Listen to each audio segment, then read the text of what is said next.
శ్రీమాతృపితృగురు దైవాయ నమః. గురువులు, గురు శిష్యులు, నాతోటి శ్రేయోభిలాషులందరికీ పేరు పేరున హృదయపూర్వక నమస్కారాలు. సభా విజ్ఞాపన, ఈ రోజు నుంచి శ్రీ శుద్ధ నిర్గుణ తత్వ కందార్థ ధరవులను చదివి మీకు వినిపిస్తాను, వినుడి. జనులార జనన మరణమున్ తొలగన్ ద్రోయజాలు లక్షణయుతమై వినువారికి కనువారికి తనలా వెలిగించు దీన్ని తప్పక వింటే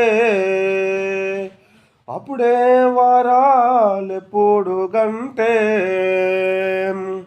కనుక వినబుద్దైతే వినుడి చదివేదా మీకే, కనుక వినబుద్దైతే వినుడి చదివేదా మీకే, కనుగొన మనసైతే కనుడి పుస్తకమంతా తప్పక వింటే అప్పుడే వారాలెప్పుడు గంటే కనుక వినబుద్దైతే వినుడి చదివేదా మీకే, కనుగొన మనసైతే కనుడి పుస్తకమంతా తప్పక వింటే అప్పుడే వారాలెప్పుడు గంటే.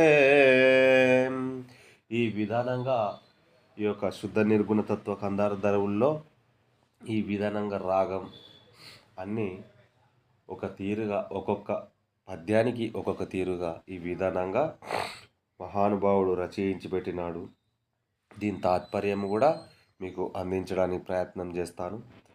ఇలాంటి పద్యాలు అరుదుగా దొరకవు, ఇలాంటి పద్యాలు కావాలి అనుకున్నప్పుడు మనకు దొరకవు. కాబట్టి ఈ యొక్క జనన మరణ భ్రాంతిని ఎవరైతే పోగొట్టుకోవాలని చూస్తారో వారే మహానుభావులు, వారే పూర్వజన్మ సుకృత మంతులు, వారే పరమాత్మ స్వరూపం, వారే అన్ని యుగాలకు పరమాత్ముడు అని ఈ యొక్క మహానుభావులు మనకు తెలిపినారు.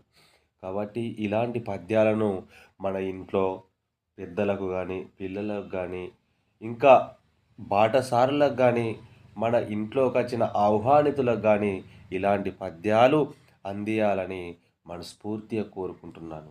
ఎందుకంటే రాను రాను రాను రాను డబ్బుమయం అయిపోతుంది, కానీ ఈ యొక్క మానవులకు మానవత్వం అనేది తెలియకుండా పోతుంది. కాబట్టి డబ్బే శాశ్వతం కాకూడదు. ఎందుకంటే ఈ జనన మరణ భ్రాంతిలో ఈ యొక్క మానవ దేహమే శాశ్వతం కాదు.